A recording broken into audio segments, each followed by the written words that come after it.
Good. So I was looking around, TripAdvisor, you guys all know, in the kind of tourism experience niche, they increased their SEM budget in Q1 of this year by 93% compared to the same time last year.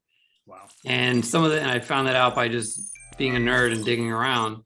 But they spent an extra $62 million in SEM, mainly on traffic costs. I'm sure there's some agency costs or, there's some other hard costs in there, but okay, how much is left? Probably a lot for traffic. And they say it was due to an increase in demand, the restrictions easing up from COVID, because you're comparing last year to this year. And of course, I'm talking about the industry that I'm focused on for this particular conversation. But I'm seeing that on one side you've got the big boys who are spending more because demand is up in this particular case.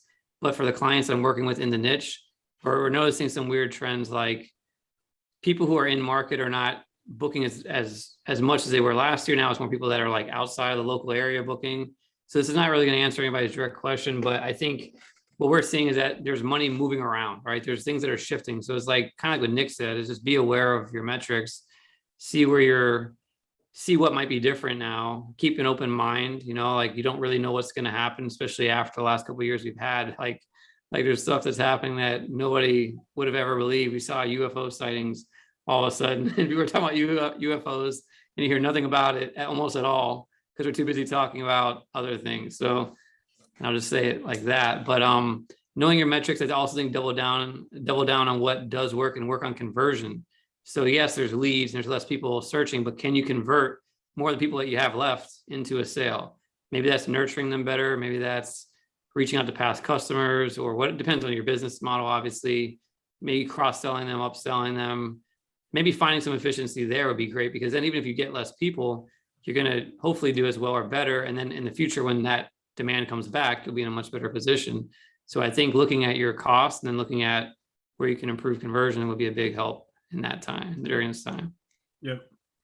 And to piggyback off of what Nick and Dustin said, know your numbers, know your metrics, find out what's actually working for you, find out what's actually leading to sales, not just generating leads, but generating actual sales on the back end. Start going through your money making activities, your lead generating activities, see what's actually producing leads. Start to double and triple down on that. Cut the stuff that's not really effective. Let's say direct mail, as an example, is producing tons of leads. Double down, triple down on that. Whereas say social media posting isn't, or vice versa, or whatever the mix is. Start to identify what's actually producing. Double down on that. Go hard on that, and just get really intentional with your time and allocate good portions of your day towards revenue generating activities. I know during the initial lockdown, Mark, you mentioned going through kind of that shitstorm. That's when we got really much more intentional on YouTube, and you can see our stats grow from there.